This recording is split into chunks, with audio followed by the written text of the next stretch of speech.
Boa tarde, sejam bem-vindos à 25ª Conversa de Direito Administrativo e hoje o nosso assunto é responsabilidade civil do Estado, que era um tema de direito administrativo, é um dos grandes temas de direito administrativo dos quais a gente ainda não tinha tratado.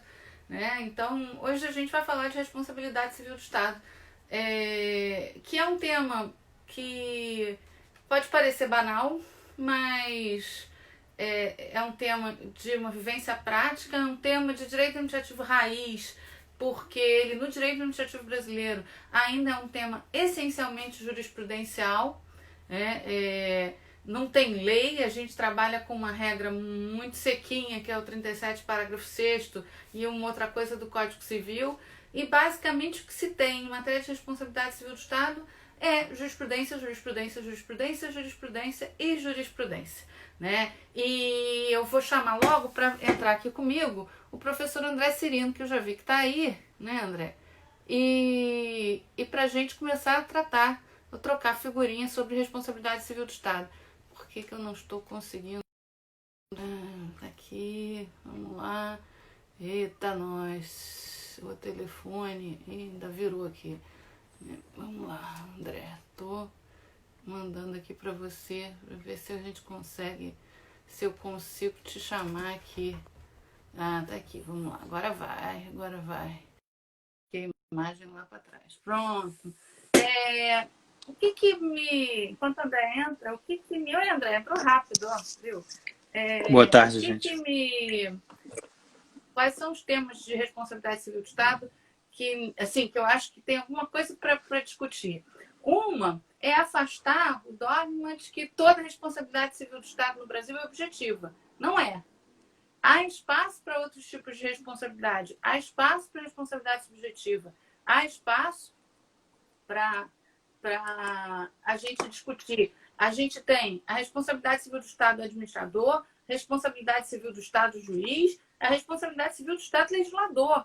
Né? A gente tem que enxergar o aspecto da responsabilidade civil do Estado sobre essas três vertentes. E elas não são necessariamente iguais. Além disso, a gente tem, e isso quando eu estava no doutorado, eu fiz uma matéria que chamava responsabilidade administrativa, que foi exatamente uma matéria que a gente tratou de estudar o âmbito, o alcance da responsabilidade civil do Estado em vários ordenamentos. E na época, já tem tempo isso, na época a conclusão que se fez era que não havia nenhum outro sistema de responsabilidade civil do Estado tão extenso ou de tão intensa responsabilização civil do Estado como o sistema inaugurado pela Constituição de 88. Não que a gente não tenha razões para isso, né? Não que a Constituição de 88, não que o Estado brasileiro não tenha razões para que ele seja extensamente responsabilizado. Mas a gente precisa reconhecer que em outros ordenamentos não se apregou tão intensamente a responsabilidade civil do Estado como aqui, porque no fim e ao cabo, e aí eu também entro num tema que eu acho extremamente relevante, que é o fundamento, a conexão está bem ruim. Tá ruim para você, André, a minha conexão? Você tá Tá, me vendo mal? o seu áudio tá perfeito. O seu vídeo que tá travando um pouco, mas eu tô te ouvindo perfeitamente, sem travar. Pois é. Bom, Eu não enfim, sei se você tá me vendo. eu tô vendo você um pouco embaçado, eu me vejo até bem. Né? Enfim, eu tenho que mexer na conexão aqui, a gente perdeu o. Vamos ver se eu consigo melhorar isso aqui. A conexão tá ruim. Deixa eu ver se eu consigo melhorar aqui, gente. Aí, vou tentar melhorar.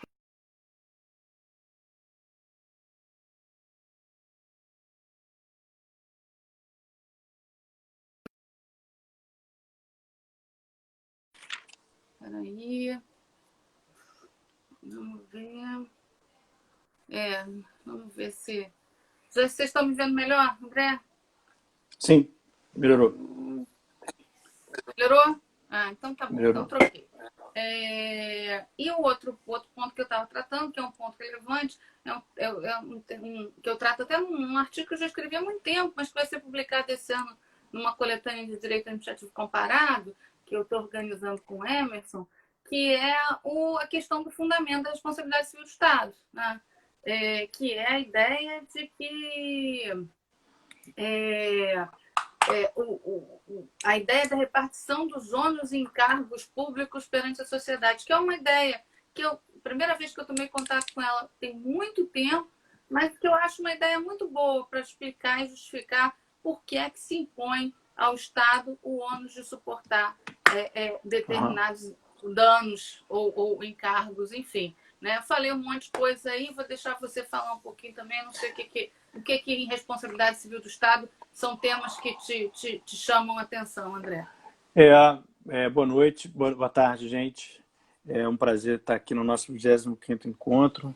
E eu acho interessante o jeito que você começou a sua fala, Patrícia, de que a gente precisa questionar esse dogma de que toda responsabilidade é objetiva. É até interessante a gente parar para pensar, né, que a gente caminhou do ponto de vista teórico, né, teórico e normativo, do The King Can Do No Wrong, para um outro extremo, né, de um discurso de muita responsabilização, né, do Estado, que tem como raiz o nosso parágrafo 6º do artigo 37, né, que é uma regra, talvez uma das regras de direito administrativo que decorrem da Constituição, que tem mais implicações, assim, né, o nível de criatividade que foi feito em cima dela, né, uma norma de muita...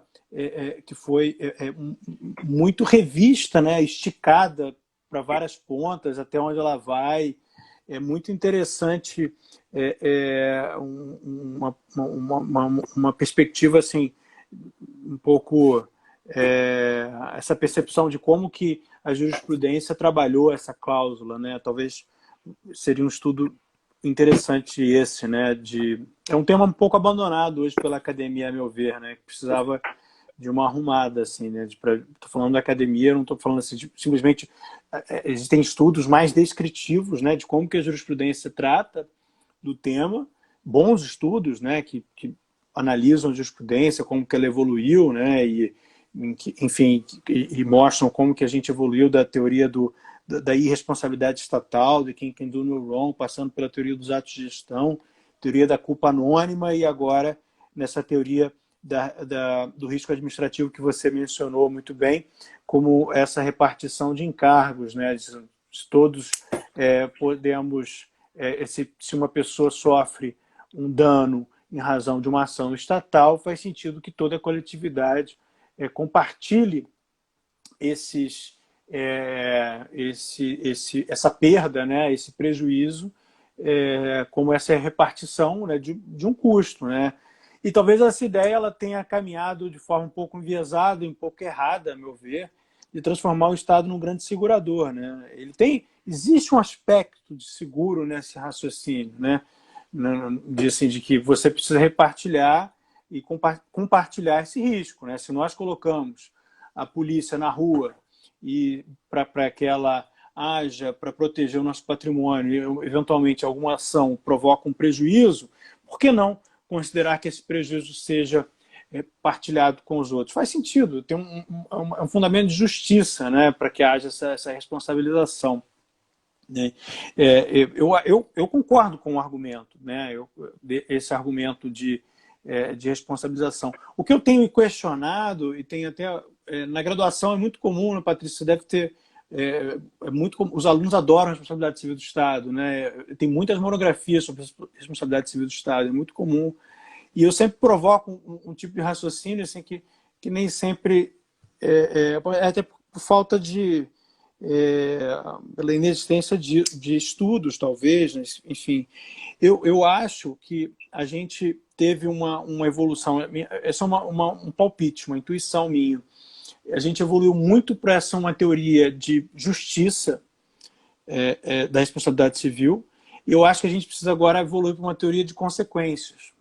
E, assim, em que medida esse cenário, vamos dizer assim, essa realidade construída pela jurisprudência, de intensa responsabilização, é capaz de gerar resultados positivos. O que eu chamo de resultados positivos? A responsabilidade civil ela existe não só para reparar um dano, ela existe também para inibir outras condutas. Isso, no âmbito privado, faz muito sentido. né? Porque Vamos se pois é, eu sou dono de um restaurante, né? Eu não quero, e se eu vendo comida estragada, isso provoca dano a alguém, eu tenho que pagar uma indenização, isso vai provocar uma reação em mim imediata. Eu tenho incentivos para isso, para tomar cuidado para que aquilo não se repita, né? A responsabilidade civil, a lógica nos Estados Unidos de torts é toda essa, né? A teoria de torts existe para evitar que prejuízos que aconteceram se repitam, né? Inclusive, quando o Estado, isso é uma discussão, só uma nota de rodapé grande, né? Quando surge o Estado administrativo, o Estado regulador nos Estados Unidos, muitos autores e muitos críticos do Estado regulador dizem: a gente não precisa de regulação. Para que você precisa de regulação? Basta tortes. Se o sujeito tem um produto e a regulação, não, por exemplo, sei lá, celular, vamos supor que não existisse regulação, normas de segurança sobre a bateria do celular. Estou chutando aqui, tá, gente? E aí o celular esquenta, explode.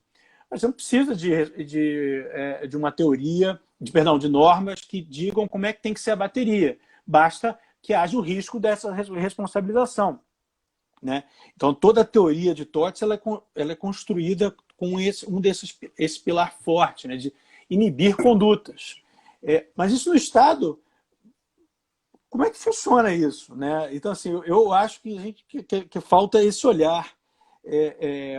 Não que a gente não deva responsabilizar o Estado, mas assim, até que ponto a gente está... O que a gente está querendo com isso? É simplesmente uma partilha de risco, e aí sim a gente vai transformar o Estado em um segurador universal? Talvez, se for isso, joia, mas vamos assumir isso, né? Fora isso, o aspecto punitivo, será que ele existe, não existe? Em que medida isso, que tipo de resultado e incentivo isso traz? Então, talvez isso possa gerar um tipo de mudança de perspectiva de como encarar a teoria, né? Eu não sei onde pode chegar a isso, né? Eu não acho que o fato de não gerar um incentivo de cuidado não necessariamente implicará o abandono de responsabilidade civil, mas ele pode causar algum tipo de reflexão, né? Em que medida...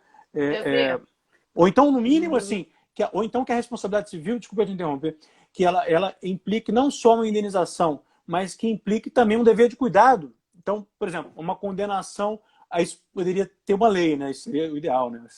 Que isso sairia da jurisprudência, assim, um Estatuto Geral da Responsabilidade Civil. Será que é possível isso? Mas uma lei que dissesse: olha, quando houver uma condenação, o Estado tem que tomar as medidas para que aquilo não se repita. Enfim, algum tipo de coisa assim, né? Porque nem as trentes resolvem, né? Assim, o Estado, quando ele botou pagar as trentes, normalmente o autor de uma ação que tem as trentes acha ótimo. Pô, beleza, ganhei na loteria, muito melhor do que taxa Selic, né? Deixa lá pagando, né? Enfim, essa é uma coisa que me incomoda, mas eu não sei se é possível. Como que, do ponto de vista teórico, a gente faz esse tipo de reflexão. Enfim, mas eu te interrompi para falar.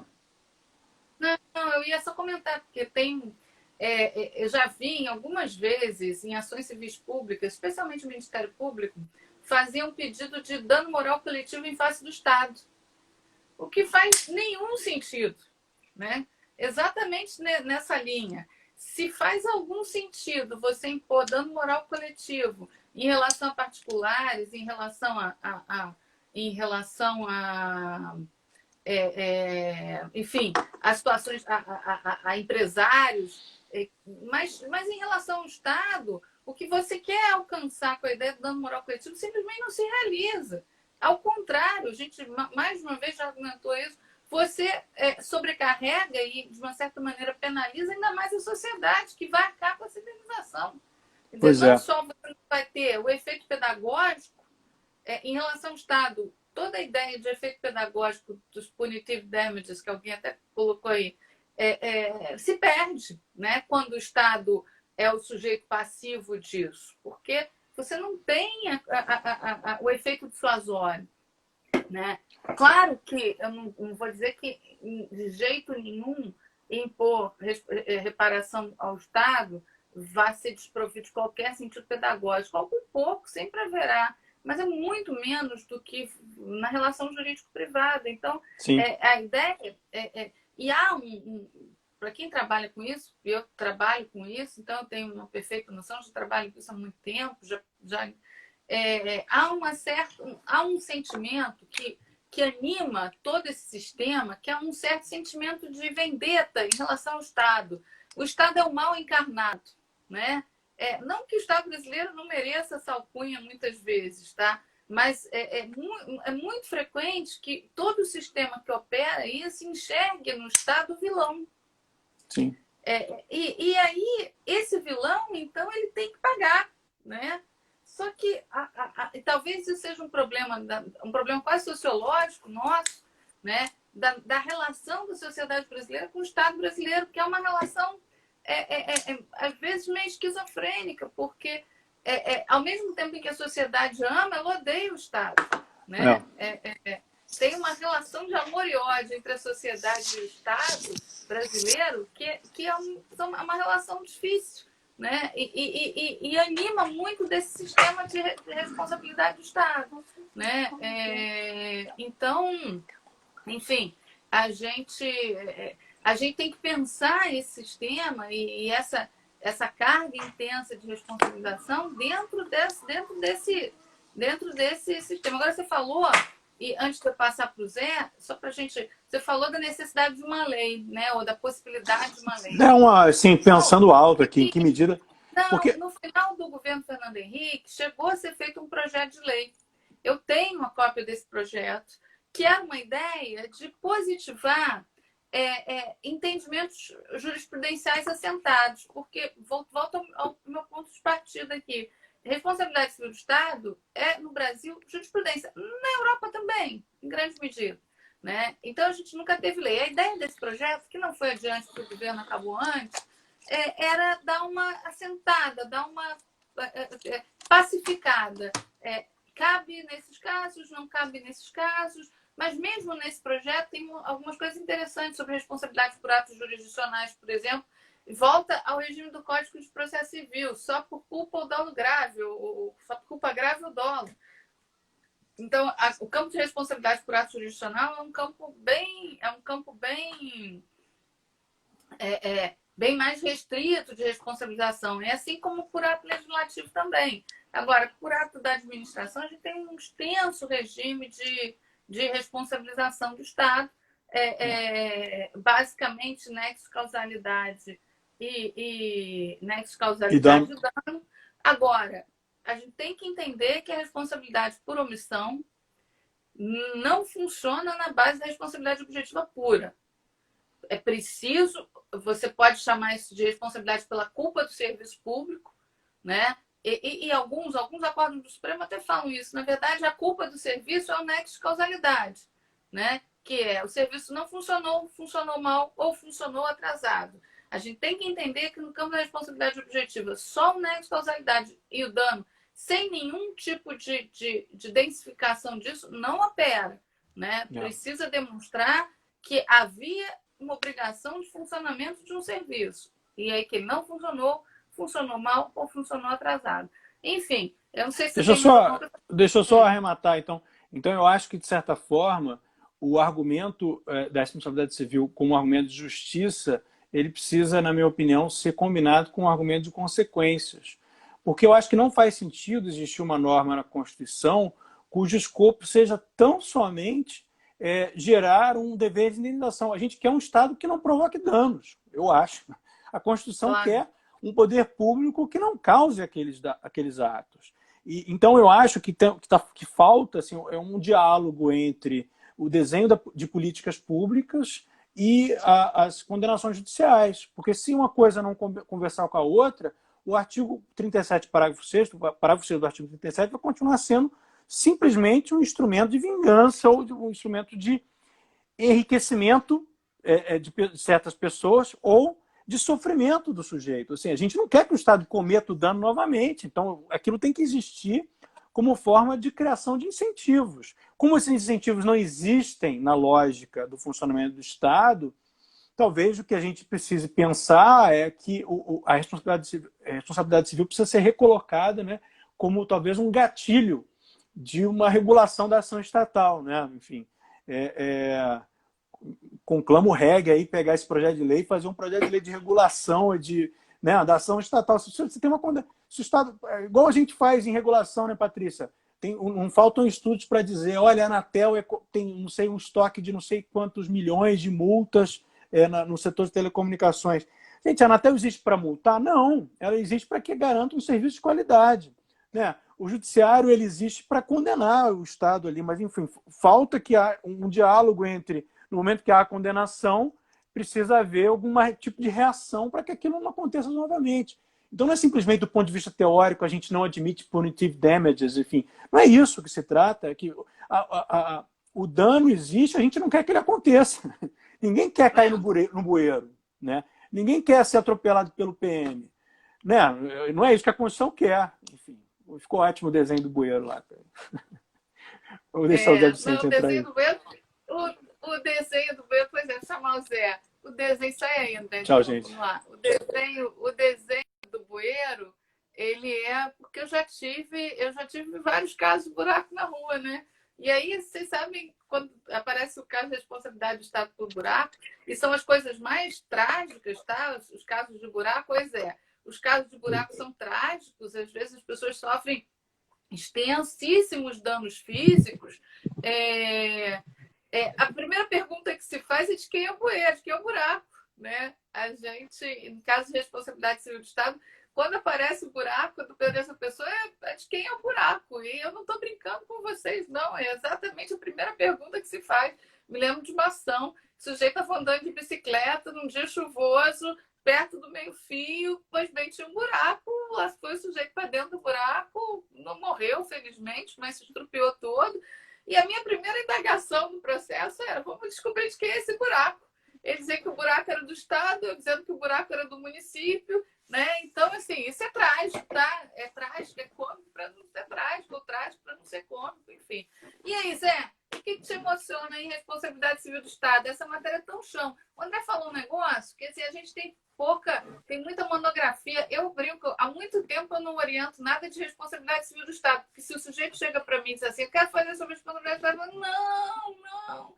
Eu não é uma matéria que eu acho, assim, encantada do ponto de vista teórico. Eu canso um pouco dela. Ela, para mim, é uma matéria chão de fábrica, né? Mas eu acho que, mesmo sendo chão de fábrica, a gente precisa refletir sobre ela, porque ela tem implicações práticas muito grandes. Embora eu não é Adriana. Adriana dando ar da graça aí. Obrigada pela audiência. E a gente, enfim, a responsabilidade civil do Estado é uma matéria pragmática que a gente tem que pensar o sistema como um todo, né? Enfim, Zé, o que você... Destacar 4 pontos, Patrícia. Primeiro, uma questão bem beabá para corrigir um erro que as pessoas costumam cometer. A expressão "the king can do no wrong" não significa, ao contrário do que os manuais dizem, uma fase de responsabilidade civil do Estado. Isso significa imunidade pessoal do soberano. Como informa John Baker, que é um titular aposentado de História do Direito Inglesa de Oxford, o sentido é justamente o contrário, Patrícia. O servidor público podia ser processado já na época em que se afirmava essa expressão, mas ele não poderia, porque "the king can do no wrong", afirmar que ele agira em nome do rei, já que o rei não errava. Então a responsabilidade era dele, servidor público.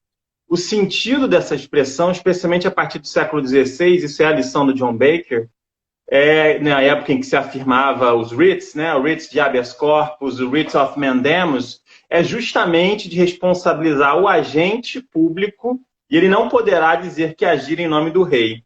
Então, "the king can do no wrong" não significa irresponsabilidade do Estado, mas significa imunidade pessoal do soberano. E, aliás, a doutrina da imunidade soberana do agente, do rei, né? Travou aí o negócio, voltou. A imunidade soberana do rei, a imunidade da pessoa do rei encontra curso ainda hoje em diversas jurisdições, na Bélgica, Dinamarca, Noruega, Espanha, Suécia. E nos Estados Unidos também, essa é uma doutrina tradicional. Nos Estados Unidos se entende que existe uma imunidade da União e dos Estados, mas elas podem abrir mão dessa imunidade por meio de leis. E, de fato, toda a União, enfim, abre mão dessa imunidade por meio do Federal Tort Claims Act, que é a Lei de Responsabilidade Civil Geral, e no caso de responsabilidade por atos ilícitos contratuais, responsabilidade de contrato, né, pelo Tucker Act. Então, ou seja, em muitos lugares do mundo, ainda hoje o rei não pode errar, e isso não significa o que o manual da Tia Teteca diz que significa. Enfim, então esse é um primeiro ponto. Segundo ponto, responsabilidade civil sob ótica da análise econômica. Eu acho que isso é um tema muito interessante, especialmente a responsabilidade por negligência. É porque a responsabilidade civil objetiva é um negócio meio... um negócio que na responsabilidade civil do Estado basta provar o ato, né, o nexo e tal, mas eu acho que a responsabilidade civil por negligência tem uma fórmula que as pessoas citam às vezes no Brasil, quer dizer, a fórmula é americana, foi formulada por um juiz que não virou juiz da Suprema Corte americana, mas é um dos mais importantes juízes que não viraram juízes da Suprema Corte, junto com o Posner, tá? Também um outro juiz que... Olha o Danilo aí, meu aluno de graduação, que me mandou um bonequinho sorridente aí, tá pedindo desculpa, não tem problema não, cara. Que a fórmula desse juiz chama-se Learned Hand, eles chamam de fórmula de Hand, né? Como é que é essa fórmula de Hand? A negligência, né, a responsabilidade por negligência é igual. Ocorre quando a probabilidade da ocorrência daquele dano versus o custo do dano, o valor do prejuízo, é maior que o custo da evitação daquele dano. Isso significa que existem digamos, danos que são tão improváveis de acontecer que o custo da evitação dele será maior do que deixar ele ocorrer. Ou, de repente, esse dano tem um custo, ele é um dano tão ínfimo que não vale a pena evitá-lo, ou gastar energia, gastar dinheiro público para evitá-lo. Então, por exemplo, em tese, você pode criar um sistema, vou pensar num exemplo bastante esdrúxulo, tá? Você pode criar um sistema, Patrícia, em que a amendoeira do lado das árvores, Zona Sul tem muita amendoeira, né? O carro está ali embaixo, bum, a amendoeira cai, a amêndoa cai, pum, quebra o carro lá. Também tem. É que a minha Zona Norte, ela era, infelizmente, sem muita árvore, né? Todos os Santos, Higienópolis, Caxambi já um pouquinho melhor, enfim, minha origem é essa, né? Mas, enfim, a amendoeira. Então, em tese, você pode pensar num sistema, sei lá, de um guarda-chuva invertido embaixo de cada árvore da cidade do Rio de Janeiro para evitar que uma amêndoa caia e amasse o capô de algum carro. Só que o custo para você desenvolver esse sistema é tão grande, vis-à-vis o dano efetivo causado pela amendoeira no carro, ou pela probabilidade da ocorrência desse dano, que simplesmente não faz sentido você... Não seria razoável, a gente pode contar essa história de um jeito que soe mais comum para o jurista brasileiro. Não seria razoável exigir-se a evitação desse dano. Um outro exemplo agora da improbabilidade da ocorrência. Eu dei um exemplo no que o custo do dano, né, o dano é ínfimo, né? Agora um exemplo em que a probabilidade da ocorrência do dano é minúscula, portanto, o custo da evitação é maior. Um caso em que atuou como advogado privado e não como procurador do Estado, um colega nosso, o Bruno Morrison, meu colega de concurso, né? Ele estava advogando para uma concessionária em Amarela, nem sei qual era, e o que tinha acontecido? Alguém tinha subido naquelas passarelas da linha amarela e tinha pego um macaco de carro. Sabe macaco de carro? De consertar carro? O cara pegou o macaco do carro, subiu em cima do negócio ali, em cima do beiral, e jogou o macaco. E o macaco veio acertar um carro. Felizmente não houve mortes, mas o carro ficou absolutamente destruído.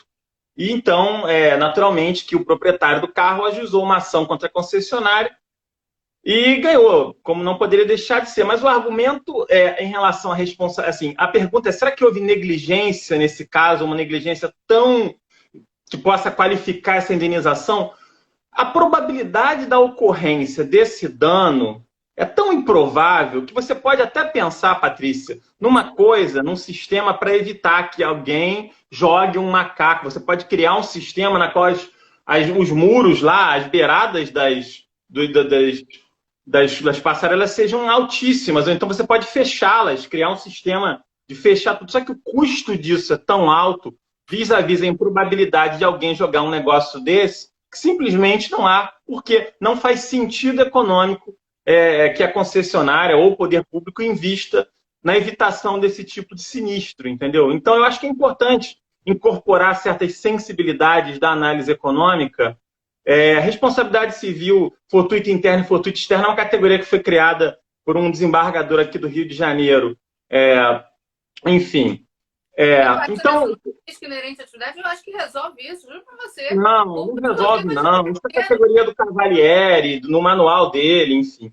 Não é disso que a gente está falando. Mas, enfim, mas o ponto então, eu acho que é importante a gente ter uma sensibilidade em relação a esse tipo de uma inclinação pragmática, vou usar uma expressão do Fernando Leal em relação à responsabilidade civil do Estado, especialmente responsabilidade civil por omissão, que às vezes existe um discurso muito queremista, meio assim, não, o Estado poderia evitar, como se fosse razoável imaginar que o Estado conseguisse, ou o custo da evitação desse negócio de uma coisa cujo dano é ínfimo, ou de que o custo da evitação é altamente conjectural, isso vira um ponto, enfim, isso vira um sistema de distribuição de custo, assim. E aí o ponto que vocês estavam discutindo, né, o André, você, a discussão sobre a eficiência da responsabilidade civil do Estado. Entender a responsabilidade civil do Estado não como uma discussão sobre, digamos assim, digamos assim, afastar a captura emocional do tema, que às vezes é uma coisa muito sensível para a Defensoria, para o Ministério Público, e entender a responsabilidade civil como uma política de distribuição de custo, de dinheiro e de recursos, assim, e pensar, está fazendo sentido? É eficiente? A gente tem países que não há responsabilidade civil do Estado, como a gente tem aqui, em que eles substituíram isso por um sistema de seguro social. Nova Zelândia, Suécia, substituíram a responsabilidade civil por um sistema de seguro social. Eu aprendi isso num texto do Anderson Schreiber. O próprio Maurice Oiu, clássico do direito administrativo, fala que o fundamento da responsabilidade civil do Estado é uma espécie de seguro mútuo entre os administrados. Então, a lógica é uma lógica de seguro. Faz sentido? Está valendo a pena esse custo? Está evitando está evitando a ocorrência do sinistro? Essa é uma lógica de seguradora, né? Por que você paga lá uma taxinha lá caso ocorra o sinistro? Para você não abusar, para não ter o risco moral lá de o seu carro já está meio velho, você deixa bater mesmo para trocar por um novo. Então você tem lá que pagar aquele negócio que eu esqueci o nome agora, que não é o prêmio, mas é aquele valor além que você paga, sabe? Para poder... Como é o nome desse negócio? Então, um negócio lá que você paga que funciona justamente como um dispositivo para evitar, para reduzir o risco moral. A franquia, exatamente. Então, por que você paga uma franquia? Para desincentivar, para que você não altere seu padrão de comportamento, uma vez que você segura seu carro, enfim, você vai sentir na mão, é isso mesmo. Você vai sentir ali no bolso, pagando alguma coisa, enfim. Então, você tem que pensar se vale a pena se a distribuição de custo-benefício está desincentivando a ocorrência dos sinistros, de um lado, ou está virando, como o André falou, uma indústria da responsabilidade civil que já tem anos, que já tem décadas, e a gente não faz nada, enfim. Vira uma lógica de apropriação de recursos. E aí, quando você fala, Patrícia, que o dano moral coletivo pedido pelo Ministério Público não faz sentido em face ao Estado, eu concordo que normativamente não faz sentido. Mas dentro de uma lógica, talvez de public choice, faz sentido porque você está pensando numa apropriação de um certo dinheiro para uma certa instituição. Então, se aquele dinheiro vai para o Ministério Público, você tem uma lógica de vou pegar o dinheiro que está no orçamento do Estado, vou criar aqui o fundo do Ministério Público que vou administrar. Então, assim, é uma situação trágica, na qual você tem um sistema de responsabilidade civil que é pensado como um sistema heróico, quase que sob uma base individual, de reparação do dano do Juquinha, mas, na verdade, é um sistema macro, é uma política pública disfuncional.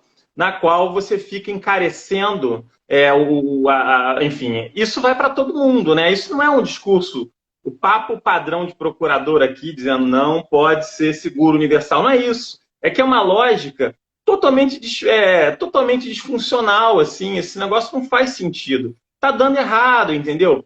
Isso é apropriado, como disse, por um discurso emocional, assim, a bandeira. Então você vê alunos, é o que o André falou, os alunos de 5º período, de 6º período, gostam, porque é quase como se você estivesse se vingando em face ao Estado, que o Estado deixou o cara morrer, então vou ganhar um dinheiro para o meu cliente, o Estado malvado. Só que o Estado somos nós, assim, então esse troço vai ser tributado, essa conta vai para você de algum jeito. E pior, isso é profundamente regressivo, porque o pobre não consegue fugir de tributação, o rico consegue.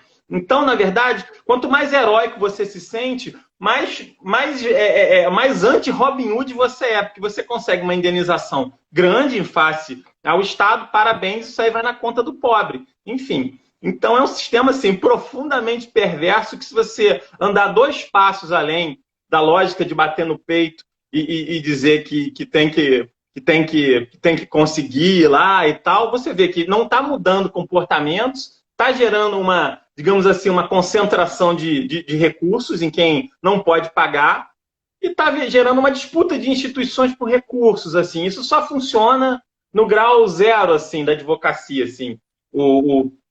Tem o grau zero da linguagem, né, que é um insight, dá título, também é um livro de um linguista famoso. O grau zero do direito administrativo é achar que você está fazendo justiça quando você ganha alguma ação contra o Estado. Provavelmente você está botando na conta do pobre, que não consegue fugir de tributação. Não é uma ideia muito...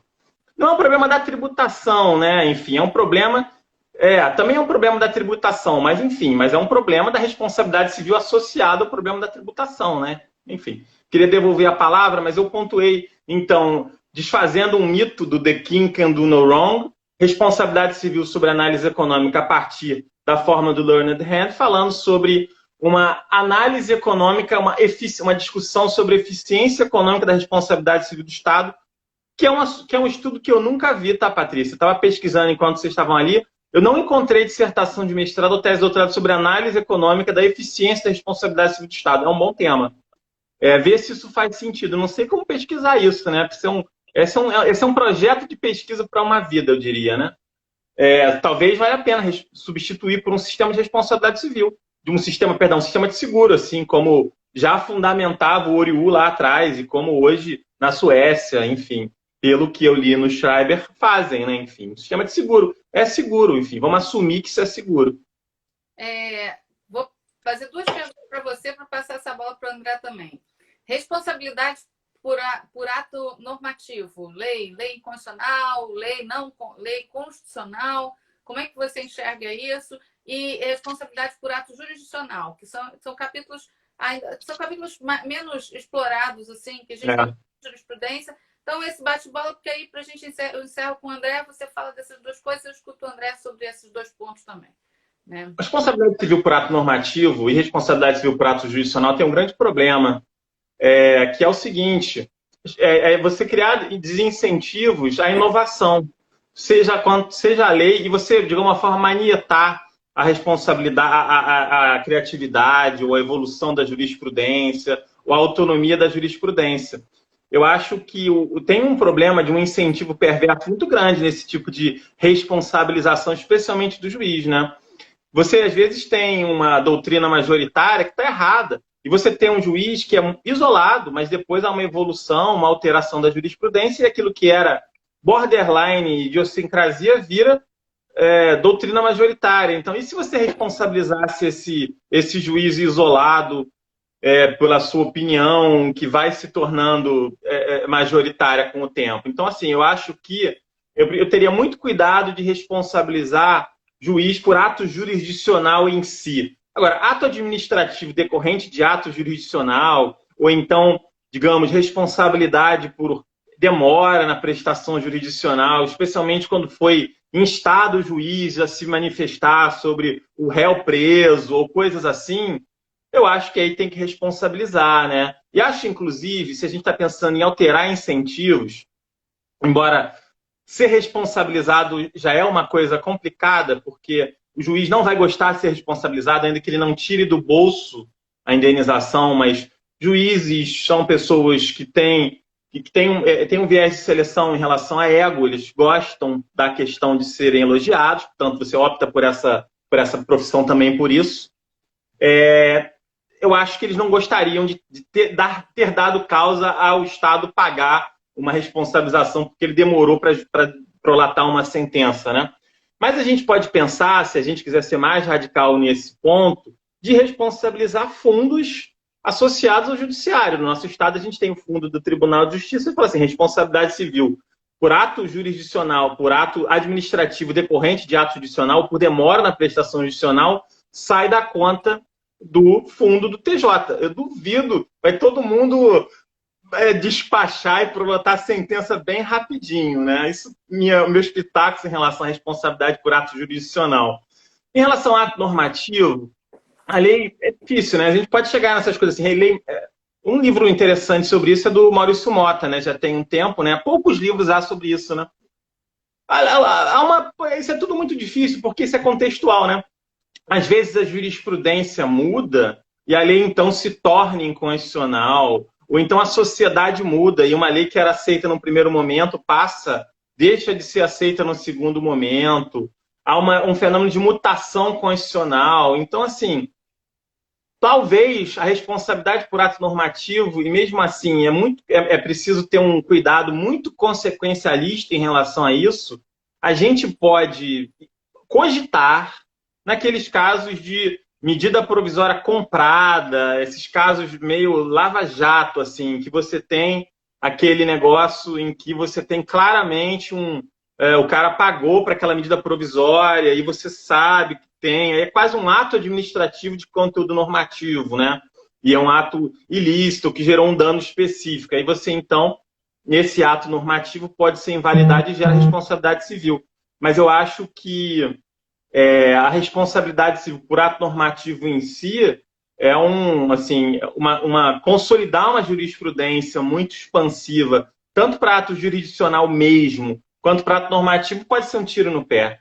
Se a gente fala que a administração ela inova pouco porque tem medo de inovar, de mudar e tal, se a gente amarrar também com medo tanto o legislador como o juiz, a gente não vai ter estruturas de controle mínimas, enfim. Lembrando, e aí eu já vou encerrando a minha participação, até porque 6 horas eu tenho uma reunião, esqueci. Mas tudo bem, né? A gente vai terminar às 6 mesmo. Olha só, tem uma discussão, quem fala disso, eu acho que a Mariana Montebello Willeman fala, mas eu vi isso citado pelo Pedro Dionísio, em relação à qualidade e estrutura da governança, qualidade dos controles públicos. Quem regra o advogado público, o jurista de direito administrativo, ele fala assim, excesso de controle, direito administrativo do medo, hipercontrole, overload, apagão das canetas, beleza, isso é tudo verdade. Só que quando você compara Brasil com Argentina, Brasil com outros, Venezuela com não sei o quê, você tem, corrigindo certos parâmetros, você tem uma coisa aqui que você não tem lá, que é a qualidade, uma certa independência das instâncias de controle. Então, isso tem um papel de garantia e de institucionalidade. Então, assim, faço um breve parênteses. É importante que a gente tenha controle forte. Isso significa que é importante que a gente tenha judiciário independente, né? Então, beleza, o direito administrativo do medo é um problema, mas amedrontar juiz também não é legal. Então, eu acho que é uma observação importante que a gente tem que fazer em relação a esse discurso que hoje talvez diria que é o mainstream o apagão das canetas. É verdade. Mas é importante que a gente tenha controles fortes, seguros, capazes de dizer não, enfim. Beleza, gente, eu vou sair por causa dessa reunião às 6. Obrigada aí. Vou chamar o André aqui de volta. André. Obrigada. Na questão da responsabilidade por ato jurisdicional, de fato, o sistema é bastante restritivo. O Zé tem toda a razão. O Zé tem toda a razão e o juiz, a maneira de você corrigir decisão judicial no nosso ordenamento jurídico usando os instrumentos recursais próprios. Então, o juiz só responde por erro jurisdicional nos casos de dolo ou culpa grave, né? O Código de Processo Civil é bastante expresso nisso e a jurisprudência é bastante restritiva. Sabe qual é a hipótese que a jurisprudência eventualmente é mais favorável, é a hipótese da prisão ilegal, né? Na prisão ilegal, a gente tem sim uma jurisprudência que, nos casos de prisão ilegal, admite a responsabilização do Estado por erro jurisdicional. Mas é a única situação assim corriqueira de responsabilidade por ato jurisdicional. Mas o ato de prisão precisa ser ilegal. E aí, basicamente, quando isso é reconhecido por um habeas corpus, enfim. Mas fora isso, muito raro. E no caso da lei, do ato normativo, da lei inconstitucional, você pode até cogitar, é uma única hipótese, mais ou menos, mas também, nesse caso, você vai ter mais dificuldades. E aí, André, o que você apita nessas duas? É interessante o paralelo com a responsabilidade por ato jurisdicional, que é muito restrito, né?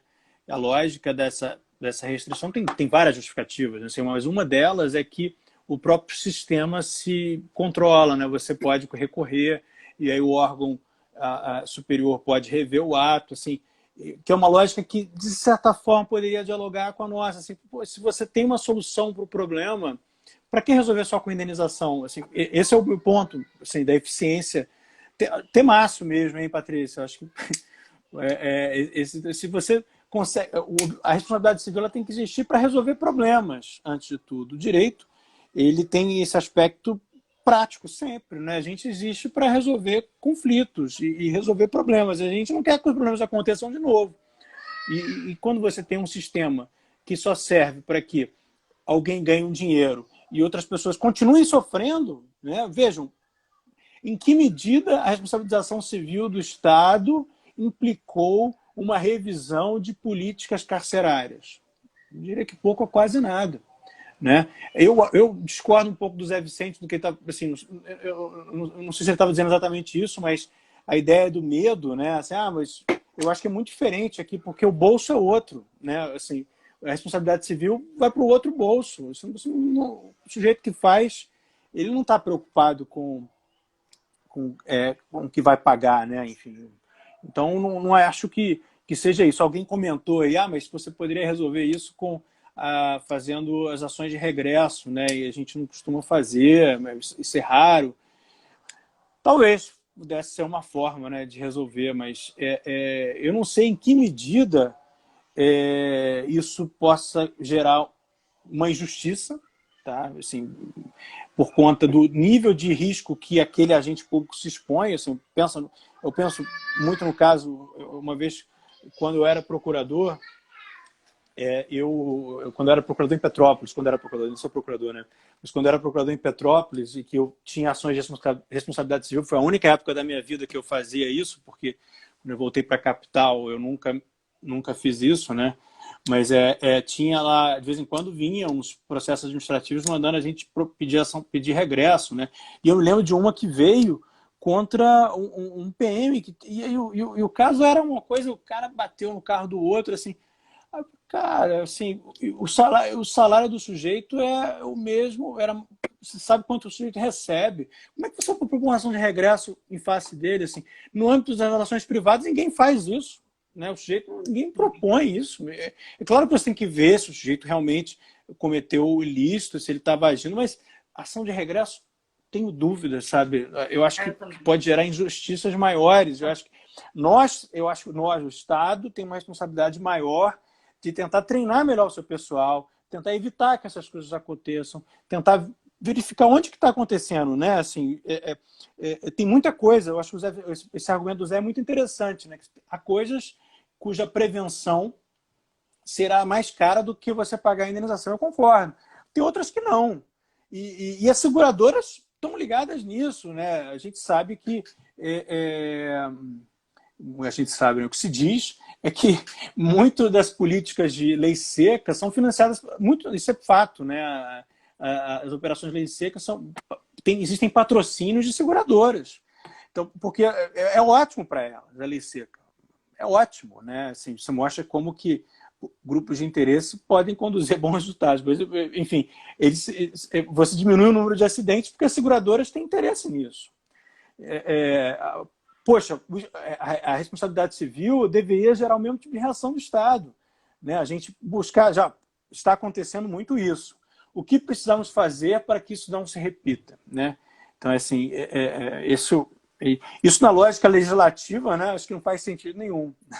O que não significa que não possa haver algum nível de responsabilização. Vejam, eu acho que tem um argumento de justiça que ele permanece, mas eu acho que a gente precisa só combinar um pouquinho com o argumento consequencialista para entender em que medida que isso está gerando ou não resultados, né?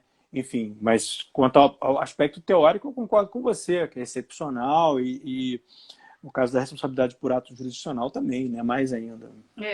Não, esse caso da lei seca, ele casa com o que o Zé falou, né? Do raciocínio da análise econômica da responsabilidade civil, né? No caso da ação de regresso, dois pontos que eu acho que merecem ser mencionados, né? Porque alguém logo no início fez alguma consideração sobre a ação de regresso. A ação de regresso, eu não sei se o Supremo já bateu o martelo, tinha repercussão geral um assunto da hipótese de responsabilização direta do servidor, eu não sei se acabou o julgamento, né? O que eu sou totalmente contrário, eu acho que a jurisprudência tradicional de você não poder responsabilizar diretamente o servidor é absolutamente correta, né? Um pouco na linha o servidor, senão o fiscal vai sentir quem exerce atividades que são essencialmente restritivas ou que causam dano, isso é uma coisa interessante. Muitas ações públicas causam dano, né? Causam diminuição de patrimônio, e não necessariamente elas são indenizáveis. Assim, os atos da administração são muitas vezes restritivos de direitos e não necessariamente eles são indenizáveis ou sejam responsabilidade. Aqui sim, o STF decidiu que não pode acionar diretamente o servidor. Isso estava em discussão de novo. Quando eu vi de novo essa discussão, eu falei, então temos que voltar. O servidor não pode ser acionado diretamente. Então, ele pode ser acionado em regresso. Mas o regresso é nos casos de culpa. Você tem que provar que o servidor... E aí, é como o André falou, eu juro para você, do que vem para mim de regresso, eu devo ajuizar 1%. Eu sou contra o regresso na maior parte dos casos, porque você tem que ter uma prova muito clara e contundente de que eu já vi ação de regresso, já fiz ação de regresso e já vi que o Estado perde enormemente as ações de regresso. Por quê? Porque você tem que demonstrar muito claramente que o servidor agiu com culpa ou dolo. Né? Sim. Houve culpa ou houve dolo. Na maioria dos casos, você tem um serviço público que funciona mal, vamos lá, erro médico. O Estado é muito condenado por problemas de falha na prestação de serviço de saúde. Há muitas condenações. Mas daí... Sim. Desculpa. Vai fazer aqui, ó. Daí a você chegar nessa situação da falha na prestação de serviço médico e identificar que o médico errou ou o enfermeiro errou, é muito difícil, porque você tem ali uma situação em que faltam insumos, faltam condições, obrigada, faltam insumos, faltam condições. Então, assim, para você identificar o erro é muito difícil.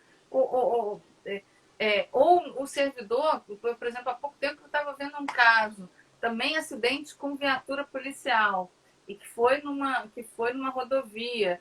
Pois bem, né, se ajuizou a ação de regresso, não fui eu que ajuizei, já peguei pelo meio, mas no fim todo mundo estava depondo em favor do policial que dirigia a viatura, não porque o trecho é escuro, porque ali há muitos acidentes, porque estava de noite, porque estava chovendo. Resumo, ação improcedente.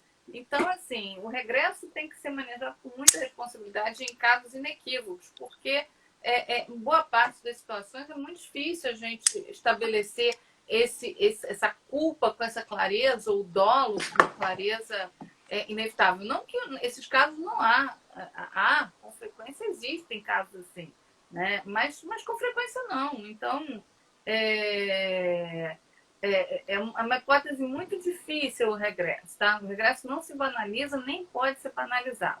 E uma outra coisa é a denunciação, né?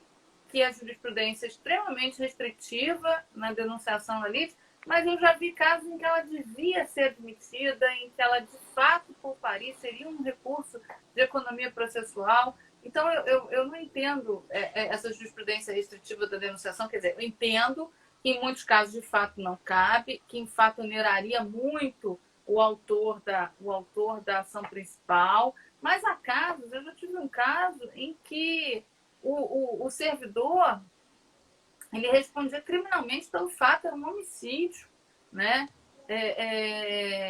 E eu não consegui fazer o regresso, eu tinha sentença penal condenatória e ainda assim eu não consegui fazer o regresso, quer dizer, eu não consegui fazer o regresso, minto, eu não consegui fazer a denunciação da lide, né? Eu falei, mas por que eu não posso? Eu não vou onerar em nada a defesa a ação do autor aqui, tendo uma sentença penal condenatória.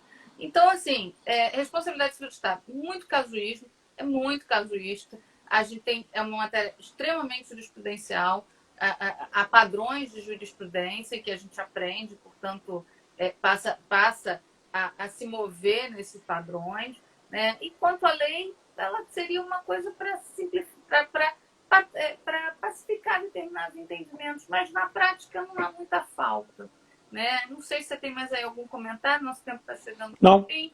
Enfim, Não. gente, Muito bom. esse é um assunto que ler os manuais tem pouca... Você aprende poucas coisas assim nos manuais, padrões gerais. Gostei do manual da Tia Teteca lá do Zé, mas enfim, né?